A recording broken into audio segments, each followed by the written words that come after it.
ये कहानी बहुत ही ज्यादा इंटरेस्टिंग है, इसीलिए हमने इस वीडियो को बहुत लंबा बनाया है, लेकिन आप कहीं पर भी बोर नहीं होंगे और आपको इस वीडियो में बहुत ज्यादा मजा आने वाला है। ये कहानी एक ऐसे लड़के की है जिसकी शुरुआती जिंदगी बहुत ही ज्यादा डिस्टर्ब थी। मतलब उसके साथ सभी चीजें अनएक्सपेक्टेड हो रही थी, लेकिन इसके बाद भी उसने हार नहीं मानी।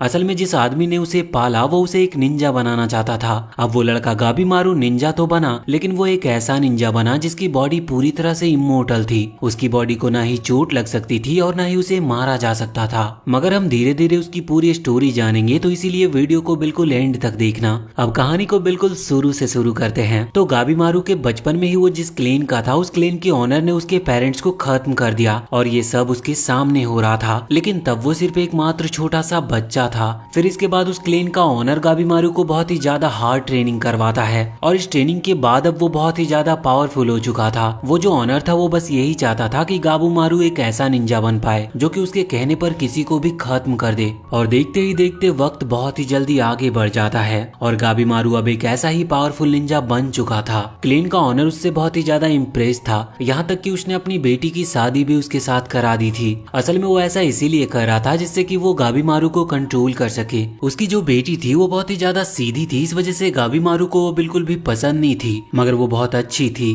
और धीरे धीरे गाबीमारू भी उसे लाइक करने लगता है। मगर गाबीमारू अब अपना निंजा वाला काम और किसी को भी मारना ये सब पसंद नहीं कर रहा था, इस वजह से वो ये काम को छोड़ना चाहता था। लेकिन क्लेन का लीडर ये बिल्कुल नहीं चाहता था। वो खुद की बेटी को चोट पहुंचाता है जिससे कि गाबीमारू उसकी बात माने, और होता भी वैसा ही है। वो बात मानने के लिए तैयार था, लेकिन वो फिर से कह रहा था कि वो ये काम ज्यादा टाइम तक कर नहीं सकता। क्लेन का लीडर कुछ सोचता है और कहता है कि ठीक है, तो एक आखिरी मिशन पर जाओ, उसके बाद हम तुम्हें आजाद कर देंगे। गाबीमारू मान जाता है, लेकिन इस आखिरी मिशन में वो क्लेन का लीडर खुद गाबीमारू को फंसा देता है, जिस वजह से धोखाधड़ी के केस में अब उसे पकड़ लिया गया था और उसे खत्म कर दिया जाना था। साफ साफ कहे तो क्लेन के लीडर का मतलब निकल चुका है, इस वजह से वो गाबीमारू को एग्जीक्यूट करवा रहा था। हम देखते हैं कि यहाँ पर जिस विलेज के लीडर के सामने ये सब हो रहा था, वो अपनी आंखों पर यकीन नहीं कर पा रहा था, क्योंकि जो बंदा अपनी तलवार उठाकर गाबीमारू पर मार रहा था वो मारते मारते थक जाता है, पर गाबीमारू की स्किन पर बिल्कुल भी चोट नहीं लग रही थी और ज्यादा कोशिश करने के बाद अब अचानक से उस आदमी की वो तलवार टूट जाती है। यहाँ पर गाबीमारू को भी समझ नहीं आ रहा था कि आखिर ऐसा क्यों हो रहा है। वो मन में सोच रहा था कि काश मैं अभी मर जाता, क्योंकि मैंने सच में बहुत गलत काम किया है। उसने अब तक जितने लोगों को मारा था उनकी कोई गिनती नहीं थी, पर ना जाने अब उसके साथ ऐसा क्यों हो रहा था। अब यहाँ पर वो लीडर कुछ और सोच रहा था, इसीलिए अभी वो गाबीमारू को वहाँ के तहखाने में चैन से बांधकर बंद कर देता है। कुछ देर के बाद एक लेडी वहाँ पर आती है और गाबीमारू से कुछ सवाल पूछती है। वो यहाँ पर अभी उससे कह रहा था कि मैं खुद मरना चाहता हूँ, पर ना जाने मैं जिंदा क्यों हूँ। इस पर वो कहती है कि अभी तक तुमने जो ट्रेनिंग की है ये सब उसी का नतीजा है। तुम्हारी स्किन किसी भी तलवार से ज्यादा मजबूत हो चुकी है। अब वो लड़की पूछती है कि तुम किस तरह के अटैक्स का इस्तेमाल करते हो, जिस पर गाबीमारू कहता है कि वो नॉर्मल अटैक नहीं करता। नॉर्मल से इसका मतलब था कि जो बाकी निंजा को सिखाए जाते हैं वो उन अटैक का यूज नहीं करता, उसकी टेक्निक अलग है। वो लड़की पूछने लगती है कि क्या उसे निंजा स्टफ आते हैं। स्टफ से उसका मतलब टेक्निक्स थी, जिस पर गाबीमारू कहता है कि बिल्कुल।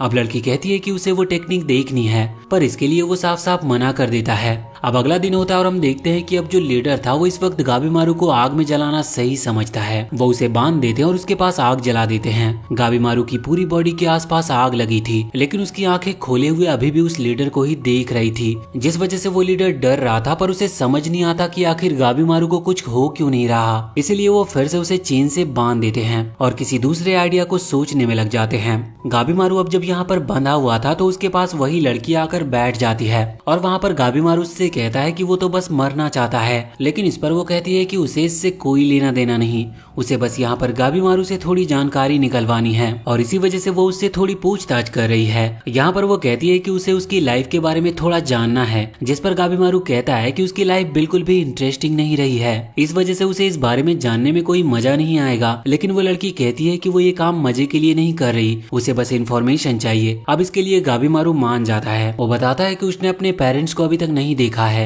वो कहता है कि उसके विलेज के क्लेन के हेड ने उसके पेरेंट्स को खत्म कर दिया और फिर उसी ने उसे पाला। अब गाबीमारू कहता है कि उसने भागने की भी कोशिश की थी, लेकिन वो भाग नहीं पाया। उसके जो अपने दोस्त थे उन्हीं ने उसे पकड़ लिया। यहाँ पर वो लड़की पूछने लगती है कि आखिर तुम उस विलेज से भागना क्यों चाहते थे। गाबीमारू यहाँ पर उससे कुछ कहता है, लेकिन वो हमें बताया नहीं जाता कि उसने क्या कहा था। अब अगले दिन का सीन आता और हम देखते हैं कि अब उस क्लेन के लीडर ने एक नया आइडिया सोच लिया था। वो दो बड़े बड़े बैल को बुलाता और उनसे गाबीमारू के पैर बांधकर एक बैल को राइट साइड और एक को लेफ्ट साइड की तरफ भागने को कहता है। लेकिन हम देखते हैं कि उसके पैरों को अभी भी कुछ नहीं हुआ था। ये देखकर सभी लोग बहुत ही ज्यादा शॉक लग रहे थे। उसी वक्त वहाँ पर वो लड़की आती है और वो गाबीमारू से कहती है कि ये तो बहुत अजीब बात है। गाबीमारू को लगता है कि शायद वो उसकी इमोर्टल बॉडी से रिलेटेड कोई बात कह रही है, लेकिन वो लड़की बताती है कि वो ये कह रही है कि गाबीमारू ने उसे खुद बताया था कि वो मरना चाहता है, लेकिन यहाँ पर तो वो खुद को प्रोटेक्ट कर रहा है। साथ ही वो ये भी कहती है कि अगर तुम सच में मरना चाहते हो तो तुम कभी भी अपने क्लेन से भागने की कोशिश नहीं करते। अब इस पर गाबीमारू क्या ही कहता, उसे कुछ अजीब सा लग रहा था। उसका फेस पूरी तरह से बदल चुका था। वो कहता है कि तुम सच में मेरे बारे में बहुत डिटेल में जानना चाहती हो, और इसके बाद वो उसे बताता है कि असल में जिस विलेज के हेड ने उसके पेरेंट्स को खत्म किया, उन्होंने उसकी शादी अपनी बेटी से करा दी और फिर गाबीमारू उनकी बेटी से मिला जो कि बिल्कुल अलग थी। उसने ऐसा सोचा ही नहीं था, मगर उसके साथ रहते रहते वो इमोशनल होते जा रहा था और कमजोर पड़ता जा रहा था। उसने सोचा था कि वो उसे छोड़ देगा, लेकिन विलेज के हेड उसे आखिरी मिशन पर भेजते हैं जहाँ पर उसके ऊपर झूठे एलिगेशन लगाते हुए उसे पकड़ लिया जाता है। और फिर वो कहता है कि बाकी तो अब सब तुम्हारे सामने ही है, मैं यहाँ पर फिलहाल बंधा हुआ हूँ उन्हीं एलिगेशंस की वजह से। अब वो ये सब लिखती और वहाँ से चली जाती है। रात का टाइम आता और हम देखते हैं कि इस वक्त वो लेडी किसी आदमी से बात कर रही थी। वो उसे बताती है कि गाबीमारू पर ज्यादा लोग अटैक करे तो शायद वो उसे मार सकते हैं, लेकिन वो आदमी कहता है कि उन्होंने ये सब कर देख लिया है। उन्होंने बहुत ही पावरफुल 20 लोगों को जमा किया और उन सबको उन्होंने गाबीमारू के कमरे में बंद कर दिया, लेकिन फिर भी आखिर में हुआ वही, गाबीमारू ने उन सभी को खत्म कर दिया।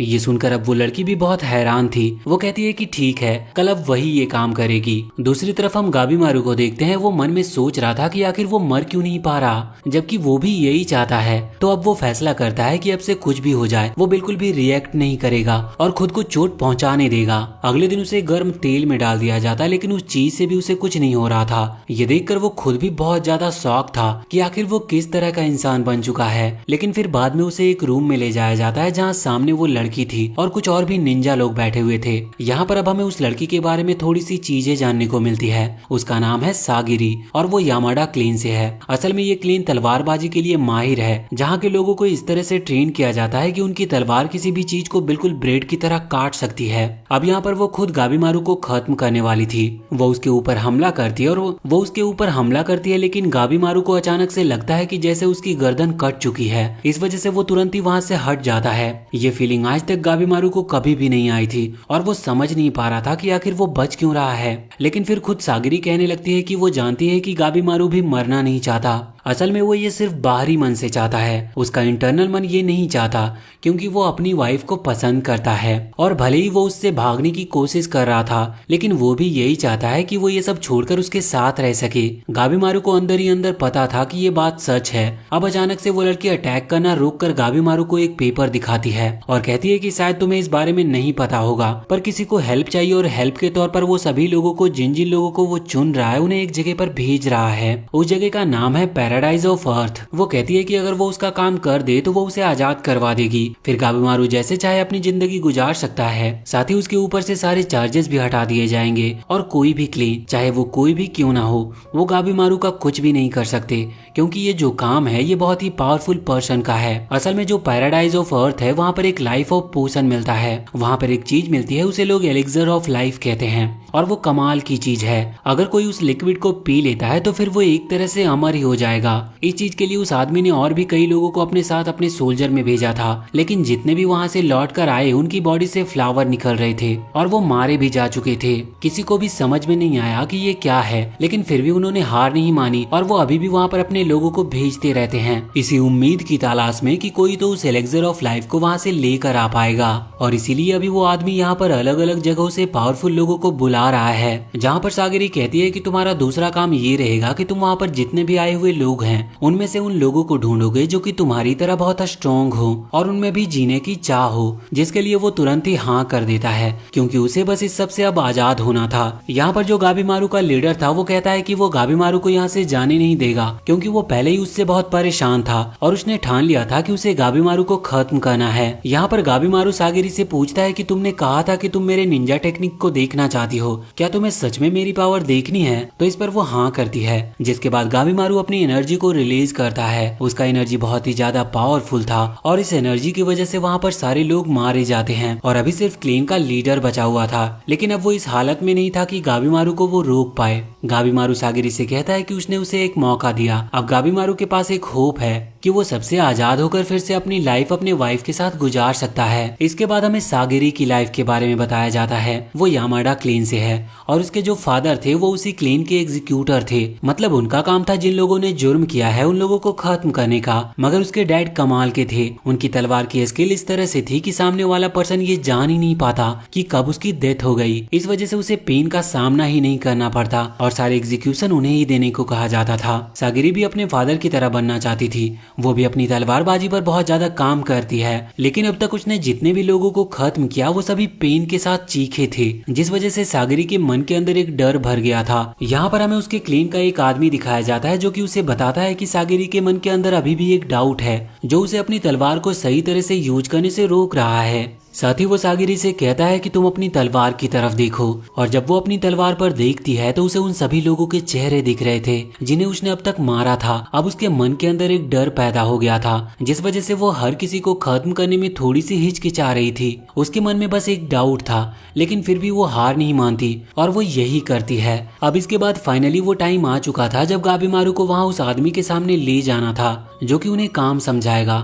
तो यहाँ पर गाबीमारू अकेला नहीं था बल्कि कई सारे उसके साथ क्रिमिनल्स थे। ये सभी बहुत माहिर क्रिमिनल थे और इन लोगों ने जितने लोगों को मारा है उन लोगों की गिनती किसी के पास नहीं है। यहाँ पर सभी लोगों के चेहरे पर एक कपड़ा बांध दिया जाता है जिसकी वजह से उन्हें सामने से कुछ भी दिख नहीं रहा था। असल में बस ये ऐसा उस आदमी की प्रोटेक्शन के लिए किया जा रहा था। वो सभी क्रिमिनल अभी गुस्सा थे पर वो कुछ कर नहीं सकते थे। वैसे हम देखते हैं कि यहाँ पर सागिरी मन में सोच रही थी कि ये सभी क्रिमिनल्स हैं, इन लोगों ने लाखों लोगों को मारा है। अगर वो इन पर अपनी तलवारबाजी की प्रैक्टिस करे तो शायद वो बिना किसी डाउट के सही तलवार चलाना सीख सकती है। पर वो ऐसा भी नहीं कर सकती थी क्योंकि उसे ऐसा करने से साफ साफ मना किया गया था। यहाँ पर हम एक और लड़की को देखते हैं जो कि गाबीमारू के जस्ट पीछे बैठी हुई थी। वो उसे देखकर मन में सोच रही थी कि ये वही असैसिन निंजा है जो कि बहुत फेमस है। वैसे उसे अभी फिर से पेपर को अपने चेहरे पर लगाना पड़ता है। यहाँ पर सामने खड़ा आदमी कहता है कि तुम लोगों को पैराडाइज ऑफ अर्थ पर भेजा जा रहा है। वो जगह इतनी खतरनाक है कि हमें नहीं लगता कि तुम में से ज्यादा लोग वहाँ सरवाइव कर पाओगे। अब ये बात सुनकर सभी क्रिमिनल चलने लगते हैं और उन्हें यकीन नहीं होता कि सच में ऐसी कोई जगह होगी जहाँ पर वो लोग जिंदा नहीं रह सकते। मगर जब उनके चेहरे पर से वो पेपर हटाया जाता है तो उनके सामने एक आदमी था जिसकी पूरी बॉडी से फ्लावर निकल रहे थे। वो सभी ये देखकर शॉक थे। सामने खड़ा आदमी बताता है कि उन्होंने पहले भी 60 से ज्यादा लोगों को वहाँ पर भेजा था। उन 60 से ज्यादा लोगों में सिर्फ यही अकेला आदमी सरवाइव कर पाया। लेकिन इसकी बॉडी भी ना जाने कैसे इस तरह से रिएक्ट की कि उसकी बॉडी पर अपने आप ही फ्लावर उगने लगे। ये चीज देखकर सभी लोग बहुत ज्यादा शॉक थे तो वो वहाँ पर जाने से मना कर देते हैं। लेकिन यहाँ पर उन्हें मैनिपुलेट करने की कोशिश की जाती है। उनसे कहा जाता है कि ये तो ब्लेसिंग्स हैं। पैराडाइज ऑफ अर्थ एक हेवन जैसी जगह है, वहाँ पर तुम्हें एक नेचुरल और बहुत सुकून भरी डेथ मिल सकती है। लोग सोच रहे थे कि आखिर वो मरने के लिए वहाँ पर क्यों जाएं, लेकिन उनसे कहा जाता है कि अगर वो नहीं गए तो अभी उन्हें यहाँ पर मार दिया जाएगा। सभी लोग चिल्लाने लगते हैं जिस पर वहाँ सामने खड़ा आदमी कहता है कि ठीक है, तो जिन लोगों को ये एक्सेप्ट नहीं है वो लोग यहाँ से जा सकते हैं। उन सब में से एक क्रिमिनल वहाँ से खड़ा होकर जाने लगता है लेकिन तभी वो रेड हेयर वाला आदमी वहाँ पर आगे आते हुए सीधा उसकी गर्दन उड़ा देता है। ये देखकर बाकी सभी शांत हो चुके थे। सभी की गर्दन पर तलवार रख दी जाती है। उनसे कहा जाता है कि उनके पास और कोई ऑप्शन नहीं है, वो दो चीजों में से एक चीज को ही चुन सकते हैं, या तो यहाँ पर मरो या फिर वहाँ पर। अब सब लोग तैयार थे लेकिन कुछ देर के बाद एक आदमी वहाँ पर आकर बताता है कि जो नाव उस पैराडाइज ऑफ अर्थ के लिए निकलने वाली थी उस पर थोड़ी लिमिटेड सीट है, जिस वजह से इन क्रिमिनल के बीच एक आदमी एक दूसरे क्रिमिनल को मार देता है और कहता है कि मैं समझ गया, आप लोग यही चाहते हो। जिसके बाद वहाँ पर लड़ाई स्टार्ट हो गई थी और जिस आदमी ने उन सभी को इकट्ठा किया था उन लोगों को इस चीज से कोई फर्क नहीं पड़ रहा था क्योंकि वो तो चाहते ही यही थे कि जो भी कमजोर है वो यहीं पर मारा जाए। वैसे हम देखते हैं कि जिस आदमी ने उन्हें यहाँ पर इकट्ठा किया था उस चीज से वो बहुत ज्यादा खुश हो रहा था, उसे ये सब देखकर मजा आ रहा था। इस तरफ सैगरी और वो रेड हेयर वाला आदमी आपस में बात कर रहे थे। यहाँ पर वो कह रहा था कि सच में एक एग्जीक्यूटर होना बहुत ही ज्यादा मुश्किल काम है क्योंकि किसी को मारना मुश्किल नहीं है पर बाकी लोग जिस नजर से उन्हें देखते हैं वो बहुत मुश्किल से सहन होता है। जिस पर सैगरी कहती है कि वो सही कह रहा है, उसका बचपन भी इसी तरह से गुजरा था क्योंकि सैगरी के पेरेंट्स एग्जीक्यूटर थे, जिस वजह से सभी बच्चे जो कि सैगरी के दोस्त हुआ करते थे वो उसे परेशान करते, क्योंकि वहाँ एग्जीक्यूशन को बुरी चीज मानते थे, जबकि ये लोग उन्हीं को खत्म करते हैं जिन्होंने कुछ गलत किया हो। वैसे सच्चाई थोड़ी अलग है, यहाँ पर बस जो पावर में होता है उसी की मानी जाती है, फिर गलती चाहे किसी की भी क्यों ना हो। आगे हम देखते हैं कि ये लोग लड़ते हुए आपस में प्लान बनाते हैं कि क्यों ना टीम बना ली जाए और यहाँ पर जितने भी लोग खड़े हुए हैं उन्हें खत्म करके यहाँ से भागा जाए। और अब क्रिमिनल्स की टीम बन चुकी थी और वो इन लोगों पर हमला करने वाले थे। अब हमला करने के लिए सबसे पहले वो सैगरी को चुनते हैं, क्योंकि वो बस एक लड़की है तो वो क्या ही कर सकती है। लेकिन सैगरी कहती है कि वो अकेले ही इन लोगों को हैंडल कर लेगी और वो बहुत ही आसानी से जितने भी लोग थे उन्हें खत्म कर देती है। पर इसके बाद उसे बहुत ही अजीब लग रहा था। पहले उसे लगा था कि क्रिमिनल को मारने पर उसे बुरा नहीं लगेगा, पर फिर भी वो खुद को संभाल नहीं पा रही थी। गाबीमारू कहता है कि नॉर्मल सी बात है, अगर हम किसी को मारेंगे तो इस तरह की फीलिंग तो हर किसी के अंदर आती है। सभी लोग ये सुनकर शॉक थे, क्योंकि गाबीमारू तो वैसे भी एक बहुत ही ज्यादा प्रोफेशनल असैसिन है। उसने ना जाने कितने लोगों को खत्म किया है और फिर भी वो ऐसी बातें कर रहा है। यहाँ पर गाबीमारू बहुत ही स्पीड के साथ उस आदमी के सामने आ जाता है जिस आदमी ने इन सभी को यहाँ पर इकट्ठा किया था। वो उस आदमी से कहता है, तुम बहुत बड़ी बेवकूफ़ी कर रहे हो इन सभी लोगों को लड़वा कर, क्योंकि अंत में सभी मारे जाएंगे, फिर तुम क्या करोगे। यहाँ पर उस आदमी को गुस्सा आता और वो कहता है कि जो कोई भी गाबीमारू को खत्म कर देगा उसे पास कर दिया जाएगा और उसे वहां से वापस भी भेज दिया जाएगा। अब वहां पर एक क्रिमिनल आगे आकर एक बड़ा सा पत्थर उठा लेता और गाबीमारू पर अटैक करने लगता है। गाबीमारू कहता है कि मुझे माफ करना, मैं तुम्हें खत्म नहीं करना चाहता,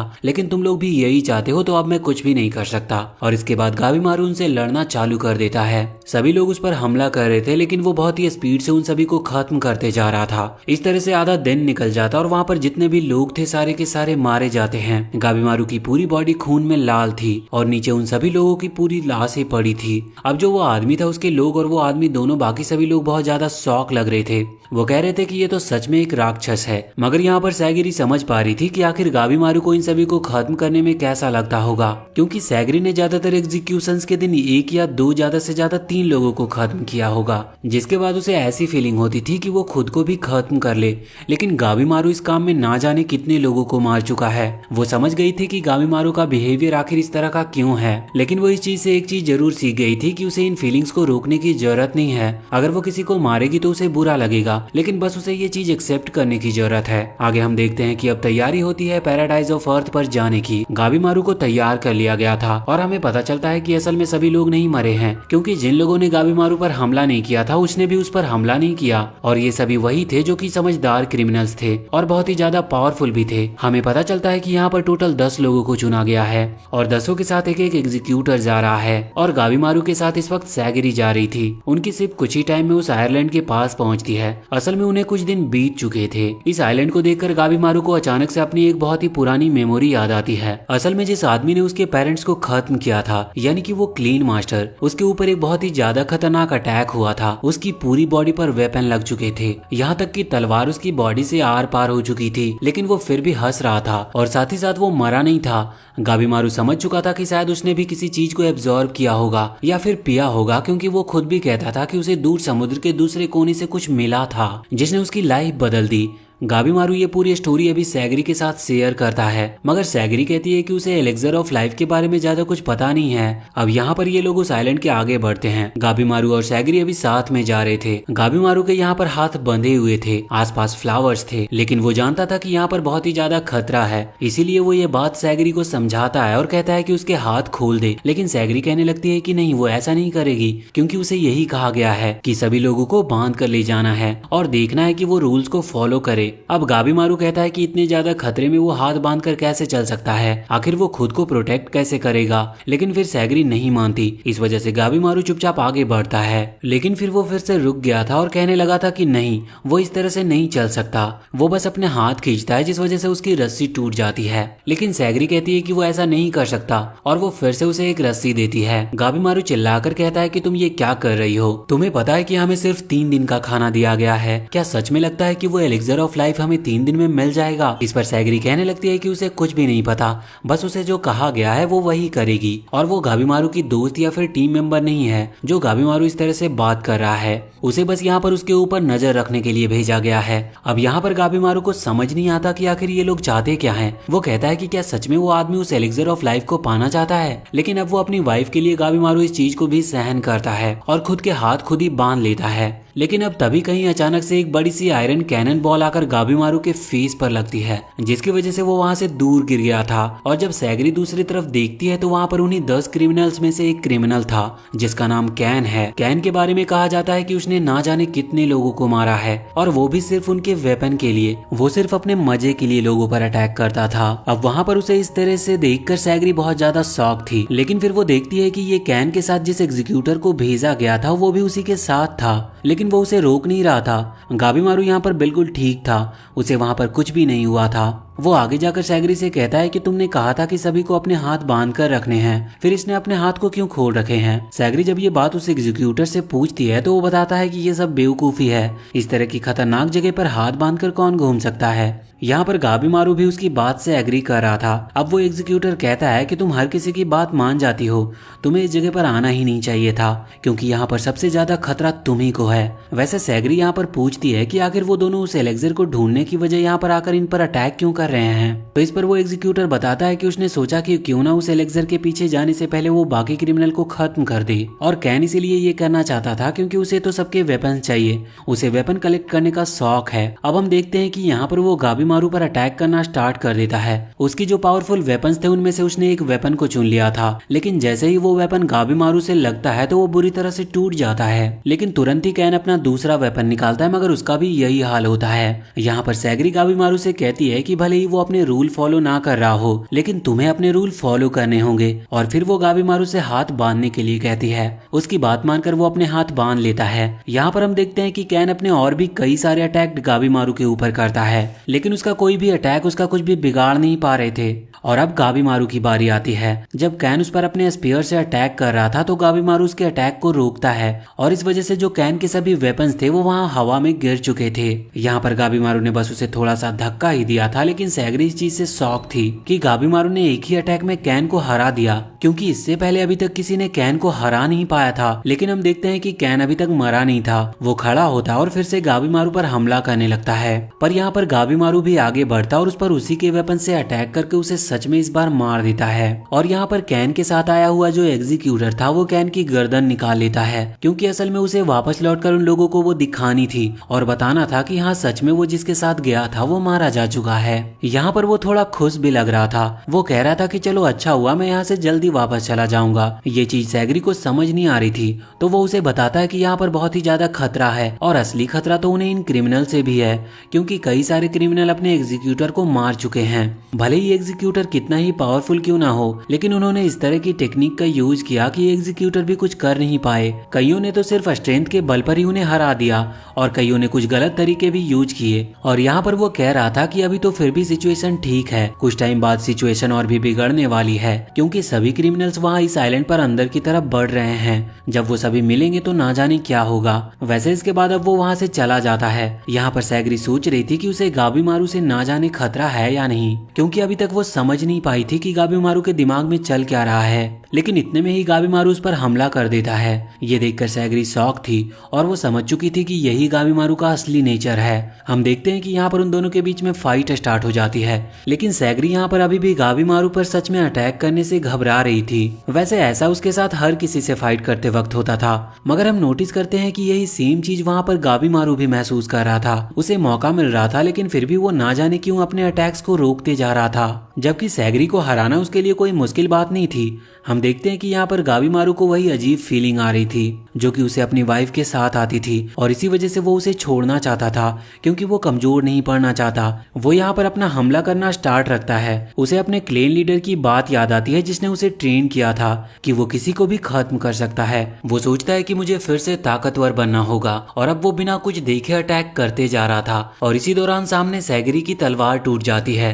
गाबीमारू के पास अच्छा मौका था उसे खत्म करने का। उसने उसकी तलवार उसके गर्दन पर रख रखी थी, लेकिन फिर भी ना जाने क्यों गाबीमारू उस पर हमला नहीं कर पा रहा था। उसके हाथ ही नहीं चल रहे थे। उसे अपनी वाइफ की शैडो दिखाई देती है जो कि उसे ऐसा करने से रोक रही थी। वो यहाँ पर रोने लगता और कहता है कि मैं सच में कमजोर पड़ता जा रहा हूँ, लेकिन तभी सैगरी उसे बताती है कि ऐसा नहीं है, इमोशंस तुम्हें कमजोर नहीं बनाते, ये सिर्फ हमारी सोच है जो हमें ऐसा सोचने पर मजबूर करती है, जबकि इमोशंस ही तो पावर होते हैं। यहाँ पर सैगरी जो कुछ भी कह रही थी ये सब गाबीमारू की वाइफ पहले ही उसे कह चुकी थी, इस वजह से वो सिर्फ सुनता रहता है। अब यहाँ से सीन चेंज होता है और हम देखते हैं कि अभी दूसरे क्रिमिनल भी वहाँ उस जंगल के अंदर आते जा रहे थे। यहाँ पर अभी हम टामिया को देखते हैं जो कि एक स्वॉर्ड्समैन है। वो और उसका जो एग्जीक्यूटर है वो वहाँ उस जंगल में अंदर बढ़ते हैं तो सामने उन्हें बहुत सारे फूल देखते हैं। हर तरफ सिर्फ फ्लावर्स ही फ्लावर्स थे और चारों तरफ बटरफ्लाई उड़ रही थी। कुछ देर इसी तरह से देखकर अंदर आगे बढ़ते हुए अचानक से एक बटरफ्लाई टामिया के हाथ पर बाइट कर लेती है। उसे कुछ भी समझ नहीं आया था, लेकिन फिर उसे तुरंत ही याद आता है कि जिस आदमी को उसने वहाँ यमाडा क्लेन के बीच में देखा था उसकी पूरी बॉडी पर फ्लावर्स उग रहे थे। वो समझ गया था कि असल में ये उसी पॉइजनस बटरफ्लाई का काम है। वो तुरंत ही अपनी तलवार निकालता और अपना हाथ काट लेता है। ये चीज देखकर उसका एग्जीक्यूटर बहुत ज्यादा शॉक था। दूसरी तरफ हम वापस से गाबीमारू के पास आते हैं जहाँ पर हम देखते हैं कि अभी इस वक्त उन्हें भी कुछ अजीब मॉन्स्टर्स मिले थे जिनका फेस पूरी तरह से शार्क की तरह था। गाबीमारू तुरंत अपना मास्क लगाता और उनसे फाइट करना स्टार्ट कर देता है। यहाँ पर वो सैगरी से कहता है कि तुम बस थोड़ा पीछे रहकर खड़ी रहो और ध्यान रखना कि तुम पर कोई अटैक ना करे। मगर सैगरी को कुछ भी समझ नहीं आ रहा था कि गाबीमारू अकेले ही इतने सारे मॉन्स्टर से लड़ने के लिए आगे बढ़ चुका था और अब सैगरी ध्यान नहीं देती, इस वजह से एक मॉन्स्टर उस पर अटैक करने वाला था। लेकिन गाबीमारू वहाँ अपनी फाइट पूरी करते हुए यहाँ पर आकर सैगरी को भी बचा लेता है। लेकिन अब देखते ही देखते वहाँ पर और भी कई सारे मॉन्स्टर्स आने लगे थे, पर तभी वहाँ पर कुछ क्रिमिनल्स और उनके एग्जीक्यूटर वहाँ पर आ जाते हैं और उन्होंने भी यहाँ पर फाइट करके गाबीमारू और सैगरी को बचा लिया था। बाद में वो दोनों उनके साथ टीम अप कर लेते हैं, जहाँ पर उन सभी क्रिमिनल्स और एग्जीक्यूटर में से एक लड़की जिसका नाम यजू रिहा है वो गाबीमारू को यहाँ के सभी मॉन्स्टर्स के बारे में कुछ कुछ बताती है। मतलब वो लोग जब यहाँ आ रहे थे तो उन्हें भी इस तरह के खतरनाक मॉन्स्टर्स मिले थे। वैसे वो लोग इम्प्रेस थे कि गाबीमारू ने अकेले ही इतने सारे मॉन्स्टर्स को खत्म कर दिया। हम देखते हैं कि यहाँ पर अचानक से एक इंसेक्ट सैगरी को काट लेता है, जिस वजह से वो बेहोश हो चुकी थी और अभी उसे पास की एक गुफा में रेस्ट करने के लिए सुला दिया जाता है। यहाँ से सीन चेंज होकर दूसरी तरफ आता है। असल में ये उसी आइलैंड का दूसरा कोना था जहाँ पर हम देखते हैं कि और भी कुछ क्रिमिनल्स और उनके एग्जीक्यूटर साथ मिलकर फाइट कर रहे थे। इसके बाद हम वापस से सैगरी के पास आते हैं जिसे अब होश आ चुका था। जब वो उस गुफा से बाहर निकलकर देखती है तो वहाँ पर गाबीमारू सभी के लिए खाना बना रहा था, मगर यहाँ पर उन्हें इंग्रेडिएंट्स के बारे में कुछ भी पता नहीं था क्योंकि उनके पास इतना खाना ही नहीं है कि वो नॉर्मली उस खाने के दम पर यहाँ जितने भी दिन रुकने वाले हैं इतने दिन गुजार सके। उन्हें सिर्फ 3 दिन का खाना दिया गया था, जबकि एलेक्सर को ढूंढने में बहुत टाइम लगेगा। तो अब यहाँ पर गाबीमारू को पता चलता है कि जो लोगों की बॉडी पर चीजें उग रही है उनमें कुछ न्यूट्रिएंट्स हैं, मगर अब वो लोग उन्हें तो खा नहीं सकते थे। ये लोग कहते हैं कि हमने जिन मॉन्स्टर्स को मारा है उनकी हाफ बॉडी एनिमल की थी तो वो भी हमारे काम आ सकती है। अभी रात का टाइम था और यहाँ पर हम देखते हैं कि एक एग्जीक्यूटर यहाँ पर सैगरी से बात करने के लिए आया था। वो उससे कहता है कि उसे इस आइलैंड से वापस लौट जाना चाहिए क्योंकि ये आइलैंड बहुत खतरनाक है और एक लड़की को यहाँ पर नहीं होना चाहिए। लेकिन सैगरी को समझ नहीं आ रहा था कि वो ऐसा क्यों कह रहा है, जबकि सैगरी तो स्ट्रांग है, मगर उसका सिर्फ यही मतलब था कि सैगरी कुछ नहीं कर सकती, उसे यहाँ से जाकर क्लेन को संभालना चाहिए और घर का काम करना चाहिए। अब तभी वहाँ पर एक और एग्जीक्यूटर आता है, जिसके बाद ये पहला वाला एग्जीक्यूटर वहाँ से चला गया था और वो दूसरा एग्जीक्यूटर वहाँ पर आकर सैगरी को समझाता है कि गाबीमारू के लिए तुम्हारे मन में एक सॉफ्ट कॉर्नर है और सेम गाबीमारू भी वैसा ही है। तो अगर कभी ऐसा सिचुएशन बने कि वो अपना कंट्रोल खो दे तो फिर तुम्हें उसे खत्म कर देना चाहिए, फिर चाहे कुछ भी क्यों ना हो। अब यहाँ से सीन एक बार फिर से चेंज होता और हम आ चुके थे वही उस समुद्र में जहाँ पर एक नाव अभी उस आइलैंड से होते हुए गुजर रही थी। असल में ये भी एक क्रिमिनल और एक एग्जीक्यूटर की थी। यहाँ इस नाव में टेन और नूरगाई नाम का एक एग्जीक्यूटर और क्रिमिनल बैठे हुए थे। हम देखते हैं कि ये लोग यहाँ से भागने के बारे में सोच रहे थे क्योंकि लाइफ बचानी थी, लेकिन तभी उनके ऊपर किसी तरह का एक बहुत खतरनाक मॉन्स्टर हमला कर देता है। यहाँ पर टेन जो एक एग्जीक्यूटर है वो खुद भी यहाँ पर लड़ता है। वो खुद को और नूरगाई को बचाने के लिए लड़ रहा था और फाइनली वो उस मॉन्स्टर को हरा देता है, लेकिन उसकी हालत बहुत खराब हो चुकी थी और उन्हें ना चाहते हुए भी उस आइलैंड पर उन्हें आना पड़ता है और अब वो वहाँ से भाग नहीं सकते थे, इसीलिए उनकी लास्ट होप थी वो एलेक्सर ऑफ लाइफ। वैसे यहाँ पर टेन को पता चलता है कि जो नूरगाई है वो असल में लड़की है। उसके बाद ये सीन चेंज होता और हम वापस आ जाते हैं गाबीमारू और सैगरी के पास। वो यहाँ पर बैठकर बात कर रहे थे। वैसे बाद में अगले सीन में हम देखते हैं कि वो जो मास्टर थे जिन्होंने कहा था कि सैगरी को वापस लौट जाना चाहिए, वो यहाँ पर अभी सैगरी से बात कर रहे थे। इस दौरान उन पर कोई हमला कर देता है, उन्हें बहुत खतरनाक चोट लगती है। ये अटैक जिसने किया था वो एक बहुत ही खतरनाक क्रिमिनल था और लोग इसे जॉइंट कहकर बुलाते थे। इसने पहले ही अपने एग्जीक्यूटर को मार दिया था। इसके बारे में कहा जाता है कि ये बचपन से ही इतना स्ट्रॉन्ग था कि उसकी बॉडी बचपन में ही जॉइंट की तरह बड़ी हो गई थी और बहुत ही ज्यादा स्ट्रॉन्ग और हार्ड बन गई थी। अब यहाँ पर वो जॉइंट सैगरी पर भी हमला करने वाला था, लेकिन इस दौरान गाबीमारू वहाँ पर आ जाता और उसे लात मारते हुए बहुत ही दूर फेंक देता है। हम देखते हैं कि यहाँ पर सागरी उस सीनियर एग्जीक्यूटर की चोट पर कपड़ा बांध रही थी, लेकिन उसे इतनी चोट लग गई थी कि उसका ब्लड रुक ही नहीं रहा था और वो जानता था कि वो बच नहीं सकता। इसीलिए वो अपनी तलवार सागरी को देते हुए कहता है कि तुम इसे रखो और तुम्हें बहुत हार्ड ट्रेनिंग करनी होगी। मुझे माफ करना, मैंने तुमसे ऐसा कहा था कि वापस लौट जाओ, लेकिन मैंने बस तुम्हारी सेफ्टी के लिए कहा था। इस तरफ हम देखते हैं कि गाबीमारू उस जाइंट पर फिर से अटैक कर रहा था, तो वो देखता है कि उसके अटैक्स काम तो कर रहे हैं और वो जाइंट दूर भी फेंका रहा था, लेकिन जाइंट की बॉडी पर कोई असर नहीं हो रहा था क्योंकि उसकी बॉडी भी बिल्कुल गाबीमारू की बॉडी की तरह बहुत ही ज्यादा हार्ड हो चुकी थी। और यहाँ पर अब उस जाइंट की बारी थी अटैक करने की। वो जैसे ही गाबीमारू पर अटैक करता है तो गाबीमारू बहुत ही ज्यादा घायल हो चुका था, उसके पूरे फेस से ब्लड निकल रहा था, जिसे देखकर सागरी बहुत ज्यादा शॉक थी। मगर गाबीमारू कहता है कि अभी तक ये लड़ाई खत्म नहीं हुई है और वो एक बार फिर से खड़ा होता है और सागरी भी उसकी मदद करने लगी थी। सागरी के पास अभी वो तलवार थी जो कि उसे उस सीनियर एग्जीक्यूटर ने दी थी। वो यहाँ पर तलवार चलाती है तो उस जाइंट की एक उंगली कट जाती है, लेकिन फिर भी उसकी बॉडी पर अभी उस तलवार का कोई असर नहीं हो रहा था। मगर जब वो फिर से अटैक करने के लिए आगे बढ़ रहा था तो सागरी गाबीमारू के सामने आ जाती है और अपनी तलवार को पूरी पावर से घुमाती है। इस वक्त उसके जो भी इमोशंस थे और जो डाउट था वो उसके सामने नहीं आ रहा था। इस वजह से उसकी तलवार फाइनली उसी तरह से स्ट्राइक करती है जिस तरह से वो हमेशा से करना चाहती थी, लेकिन उसके इतनी ज्यादा पावरफुल अटैक के बाद भी उससे कुछ हो नहीं रहा था। मगर अब गाबीमारू खड़ा होता है और कहता है कि अब हमें साथ में मिलकर काम करना होगा। इसके बाद वो अपनी निंजा पावर्स को एक्टिवेट करते हुए अपनी निंजा एनर्जी को रिलीज करता है। वैसे ये एनर्जी अभी भी उस जाइंट को कोई फर्क नहीं पहुंचा पा रही थी, उसे बिल्कुल भी चोट नहीं लग रही थी, लेकिन इस एनर्जी की वजह से आसपास के पेड़ों में आग लगने शुरू हो गए थे, जिसकी वजह से वहाँ पर धुआं ही धुआं हो रहा था और अब जाइंट को आसपास कुछ दिखाई नहीं दे रहा था और वो गलती से वहाँ नीचे गिर गया था। और इसी मौके की तलाश में गाबीमारू तुरंत उसके पास आकर उसे पकड़ लेता है। साथ ही सैगरी भी तुरंत आगे बढ़कर जाइंट पर अटैक कर देती है, जिस वजह से जाइंट यहाँ पर मारा जाता है और अब उन्होंने फाइनली उसे हरा दिया था। अब उस जंगल में आग बढ़ रही थी, इस वजह से वो वहाँ से निकलने की कोशिश करते हैं। यहाँ पर सैगरी उसी मास्टर को देखती है, ये वही था जिसने उसे वो तलवार दी थी और अब वो जिंदा नहीं था। अब वहाँ जंगल से बाहर निकलते वक्त वहाँ बाहर की साइड उन्हें याजुरिया और उसके एग्जीक्यूटर मिलते हैं। यहाँ पर याजुरिया कह रही थी कि हमें ये आइलैंड जितना ज्यादा सिंपल लगता है ये इतना ज्यादा सिंपल है नहीं। यहाँ पर एक क्रिमिनल और एक एग्जीक्यूटर उस आइलैंड पर दूसरे साइड से अंदर की तरफ बढ़ रहे थे और इन्होंने बहुत सारे मॉन्स्टर्स को मार भी दिया था, जिस वजह से आइलैंड के बहुत अंदर आ चुके थे। अंदर आने के बाद इन्हें यहाँ पर दो लड़कियां मिलती है और वो दोनों ह्यूमन जैसी नहीं लग रही थी। वो कहती है कि सच में कमाल है, अभी तक यहाँ आइलैंड पर कोई नहीं आया है, तुम पहले वो 2 पर्सन हो जो यहाँ तक जिंदा आ पाए। इसके बाद वो इन दोनों को ऑफर देते हैं कि वो उनकी टीम को ज्वाइन कर ले, लेकिन वो दोनों में से एक कहने लगती है कि नहीं, ये लोग ह्यूमन हैं, हम इन्हें हमारी टीम में नहीं रख सकते। और अचानक से फिर उनमें से एक अपना रूप बदल लेती है और अब एक लड़का बन चुकी थी और अचानक से इन पर हमला करने लगी थी। लेकिन अब इसके बाद यहाँ से सीन चेंज होकर अब वापस से गाबीमारू के पास आ जाता है। वो लोग आगे बढ़ रहे थे कि तभी गाबीमारू किसी एक अजीब सी लड़की को देखता है। वो छोटी बच्ची थी और उसने एक हुड पहन रखी थी, जिस वजह से उसका चेहरा नहीं दिख रहा था और अचानक से वो वहाँ से भागने लगती है। गाबीमारू को लगता है कि इससे कुछ न कुछ इस आइलैंड के बारे में पता चल सकता है, इस वजह से वो उसके पीछे भागता है। कुछ दूर आने के बाद अचानक से उनके सामने एक ट्री मॉन्स्टर आ जाता है जो कि उस छोटी बच्ची को प्रोटेक्ट कर रहा था।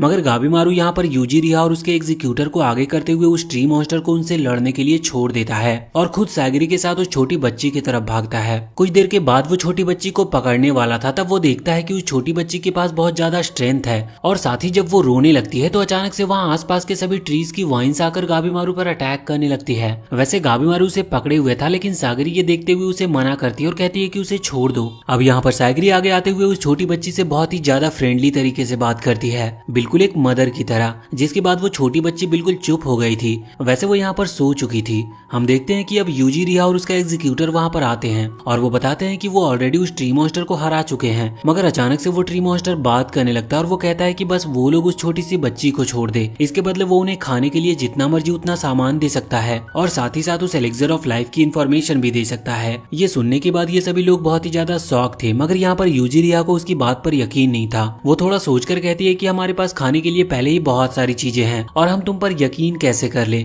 लेकिन अब ट्री मॉन्स्टर कहने लगता है कि यहाँ पास में ही एक हॉर्स ब्रेक है, आप वहाँ पर जाकर आराम कर सकते हो। अब ना जाने क्यों लेकिन यूजिरिया तुरंत इस बात पर एग्री हो जाती है और आगे आगे भागकर उस जगह पर जाने लगती है। उस जगह पर पहुंचने के बाद हम एक विलेज को देखते देखते हैं ये विलेज बिल्कुल पूरी तरह से डिस्ट्रॉय लग रहा था। वो ट्री मॉन्स्टर बताता है कि इस विलेज को हजारों साल पहले ही डिस्ट्रॉय कर दिया गया। इसके बाद हम देखते हैं कि वो उनके लिए खाना लाता है। यूजिरिया और सैगरी इस वक्त वहाँ पर हॉर्स ब्रेक में बात ले रहे थे। यहाँ वो ट्री मॉन्स्टर उन्हें बताता है कि एलेक्सर ऑफ लाइफ असलियत में एग्जिस्ट करता है और वो बिल्कुल सही आइलैंड पर आए हैं, लेकिन वो उन्हें यहाँ पर मिलेगा नहीं। वो उन्हें डिटेल में सारी चीजें समझा रहा था कि ये आइलैंड पूरा 3 रीजन में डिवाइड किया गया है और वो नाम भी बताता है कि वो एलेक्सर ऑफ लाइफ किस रीजन में उन्हें मिल सकता है और वो किस आइलैंड पर है, क्योंकि आइलैंड अलग अलग पार्ट में डिवाइड किए गए थे। ये बात थोड़ी कॉम्प्लिकेटेड हो सकती है, इसीलिए हम इसे आगे कहानी के साथ धीरे धीरे समझेंगे। वैसे इसके बाद सीन एक बार फिर से चेंज होता है और हम फिर से उन्हीं दोनों के पास आ जाते हैं जिन्हें वो अजीब से 2 लोग मिले थे जो कि लड़के में कन्वर्ट होकर उस पर हमला कर रहे थे। यहाँ फाइट चल रही थी और वो जो लड़की थी जो कि एक लड़के में कन्वर्ट हुई थी वो बार बार मरने के बाद जिंदा हो जा रही थी, जिस वजह से ये दोनों उसे हरा नहीं पा रहे थे।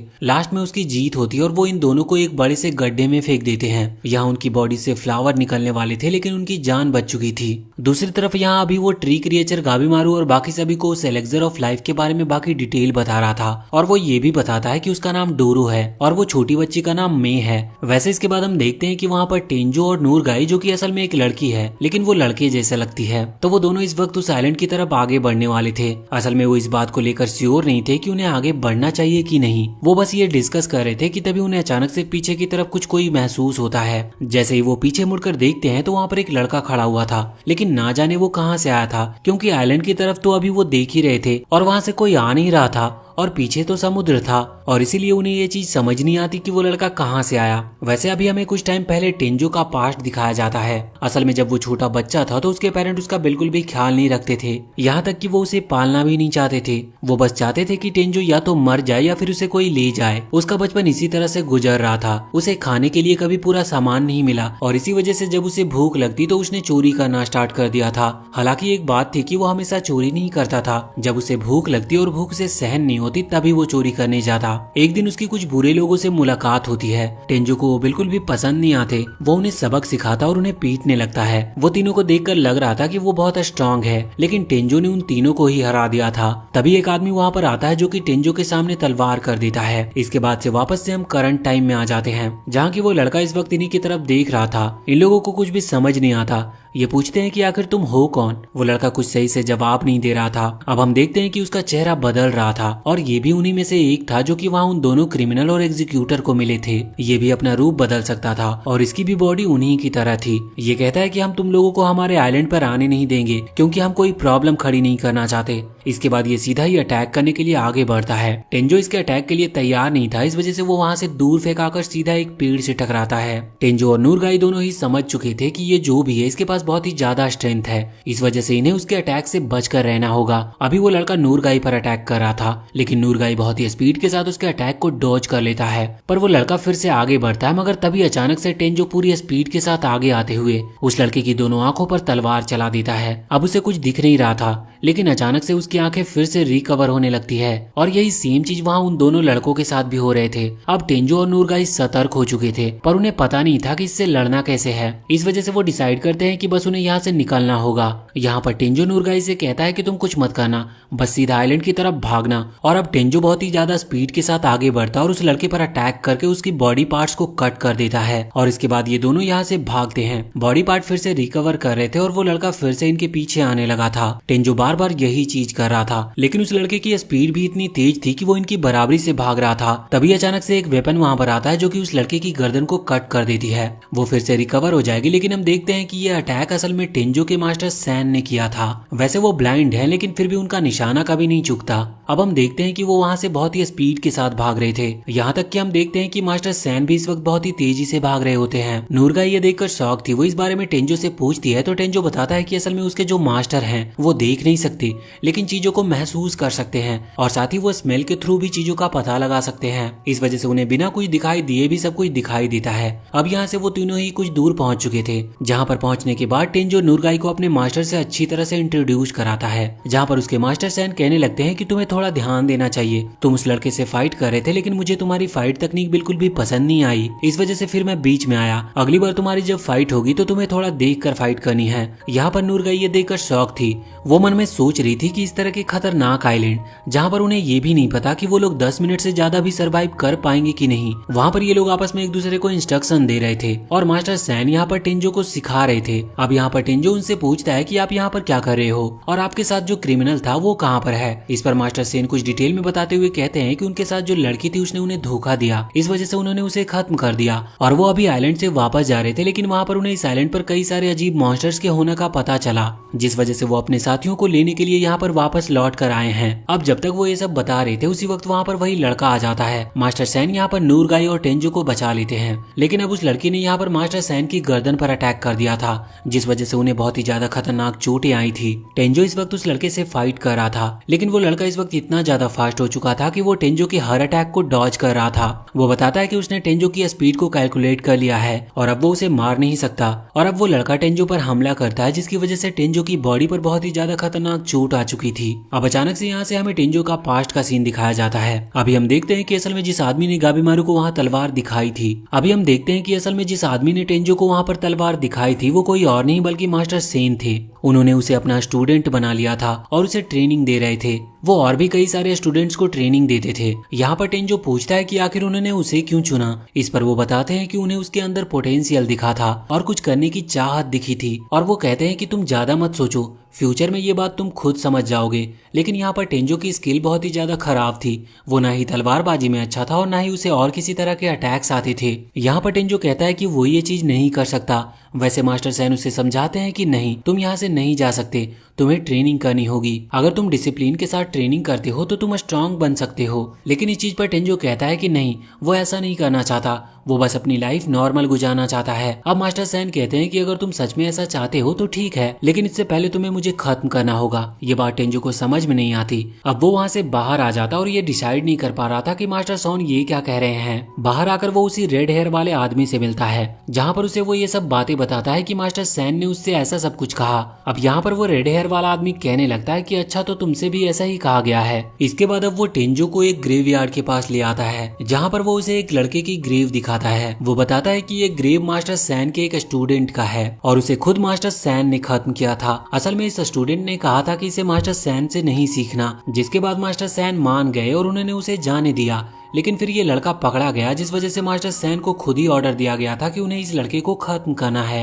लेकिन मास्टर सैन कभी ऐसा करना नहीं चाहते थे, पर उनके पास दूसरा कोई ऑप्शन नहीं था, वो कुछ भी नहीं कर सकते थे। इसीलिए उन्होंने तुमसे ऐसा कहा जिससे कि उनके सामने सेम कंडीशन दूसरी बार ना खड़ी हो जाए, क्योंकि अगर तुम उन्हें ज्वाइन करके रखोगे तो एक दिन तुम खुद उनसे ज्यादा स्ट्रॉन्ग बन जाओगे और अगर तुम यहाँ से छोड़कर जाना चाहते हो तो तुम्हें उन्हें पहले खत्म करना होगा। इसके बाद टेंजो समझ चुका था कि मास्टर सैन सिर्फ उसकी भलाई के लिए ऐसा सब कुछ कह रहे थे और वो उसे इसीलिए ट्रेन करना चाहते थे। फिर वो हार्ड ट्रेनिंग करता और हार नहीं मानता। उसने पहले से बहुत ही ज्यादा प्रोग्रेस कर ली थी। इसके बाद हम करंट टाइम में आते हैं, जहाँ पर टेंजो को बहुत ही ज्यादा चोट लग गई थी, लेकिन वो देखता है कि उसके मास्टर और साथी नूरगाई दोनों ही खतरे में थे। इस वजह से वो खड़ा होता और उस लड़के को मारने लगता है। उसे बस और कुछ भी सूझ नहीं रहा था, उसे बस यही था कि उसे किसी भी तरह से मास्टर और नूरगाई को प्रोटेक्ट करना है। यहाँ पर मास्टर उसकी हेल्प करने के लिए आगे आने वाले थे, लेकिन वो उनसे कहता है कि उन्हें यहाँ से निकल जाना चाहिए और नूरगाई को अपने साथ ले जाना चाहिए। मास्टर वैसे तो ऐसा करना नहीं चाहते थे, पर टेंजो के 2-3 बार कहने पर वो बात मान जाते हैं और वहाँ से चले जाते हैं। हम देखते हैं कि कुछ ही देर में अब उस लड़के ने टेंजो को हरा दिया था, लेकिन यहाँ पर वो भी टेंजो की ब्रेवरी की तारीफ कर रहा था। अब हम कुछ दूर आकर देखते हैं कि मास्टर सैन और नूरगाई इस वक्त कुछ दूर आ चुके थे। यहाँ पर नूरगाई मास्टर सैन पर गुस्सा करते हुए कह रही थी कि आपने ये गलत किया, आपको उसे बचाना चाहिए था। लेकिन मास्टर कहते हैं कि नहीं,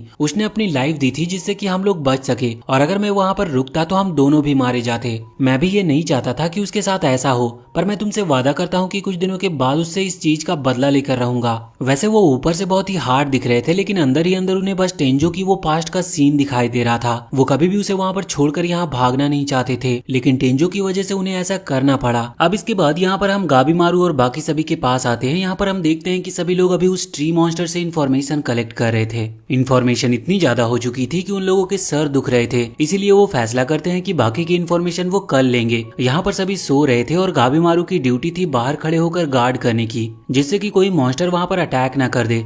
वैसे हम दूसरे सीन में देख रहे थे, तभी यहाँ पर उसी ट्री मॉन्स्टर ने कुछ चीजें बताई थी और उसने एक प्लेस का नाम भी बताया था, लेकिन उससे ज्यादा कुछ डिटेल नहीं बताई थी। इसीलिए गाबीमारू डिसाइड करता है कि वो उस जगह पर जाएगा। अब वो वहाँ के लिए निकल चुका था। वहाँ पहुंचने के बाद उसकी मुलाकात उसी लड़के से होती है जिसकी फाइट अभी अभी टेंजो से हुई थी।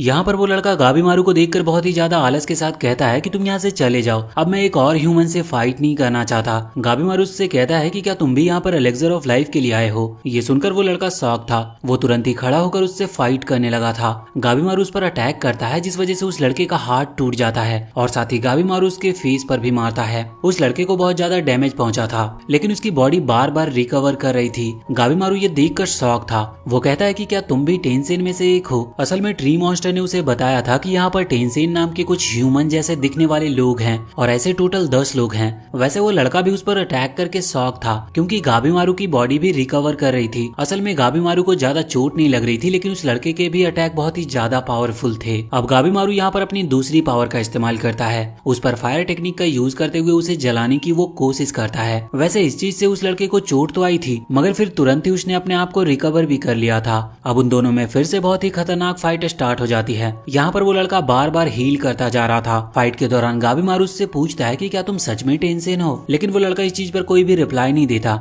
वो उससे एलेक्सर ऑफ लाइफ के बारे में भी पूछता है, लेकिन वो लड़का इस चीज पर भी रिप्लाई नहीं दे रहा था। गाबीमारू को समझ नहीं आ रहा था कि वो क्या करे। इस वजह से वो अपने अटैक्स को और ज्यादा स्पीड के साथ करना शुरू कर देता है। अब वो लड़का पीछे की तरफ आता और एक बार फिर से अपने ओरिजिनल फॉर्म यानी कि वो लड़की की तरह बदलकर अपनी जो ट्रू एनर्जी होती है उसे रिलीज करता है और वो बहुत ही ज्यादा फास्ट अटैक करना शुरू कर देता है। हम देखते हैं कि यहाँ पर गाबीमारू ने भी अपने अटैक्स को पूरी स्पीड से कर दिया था। गाबीमारू जानता था कि वो उसे कोई भी जवाब नहीं देगा, इस वजह से अब वो उसे मारने वाला था। यहाँ पर वो लड़का बुरी तरह से चोट खाकर नीचे गिर चुका था, पर गाबीमारू उससे पूछता है कि क्या तुम्हें एलेक्सर ऑफ लाइफ के बारे में पता है, लेकिन वो बिना कुछ जवाब दिए ही ये कहता है कि बहुत जल्द फिर से मुलाकात होगी। इसके बाद वैसे तो वो लड़का मर चुका था, लेकिन उसकी बॉडी से अचानक से बहुत सारे फूल निकलने लगते हैं और वो एक फ्लावर मॉन्स्टर में कन्वर्ट हो गया था। अब वो पहले से बहुत ही ज्यादा बड़ा हो चुका था और उसके अटैक अब और भी ज्यादा पावरफुल थे। वो यहाँ पर लाइटनिंग पावर का इस्तेमाल कर रहा था और गाबीमारू के पास जो फायर पावर है वो उस फ्लावर पर बिल्कुल भी काम नहीं कर रही थी। गाबीमारू के ऊपर कई सारे पावरफुल अटैक होते हैं, जिसकी वजह से अब वो अपना कॉन्शियसनेस खोने लगा था और वो सोच रहा था कि सच में इस आइलैंड पर बहुत सारे पावरफुल मॉन्स्टर्स हैं और ये टेंसेन बस उनमें से एक था, तो बाकी कितने ज्यादा स्ट्रांग होंगे। यहाँ पर उसके बाद अब गाबीमारू बेहोश हो जाता है और वो एक ड्रीम में फंस चुका था, जहाँ पर वो अपनी वाइफ के साथ था। वो ड्रीम बहुत अच्छा था, लेकिन वो जानता था कि वो यहाँ इस ड्रीम में नहीं रुक सकता,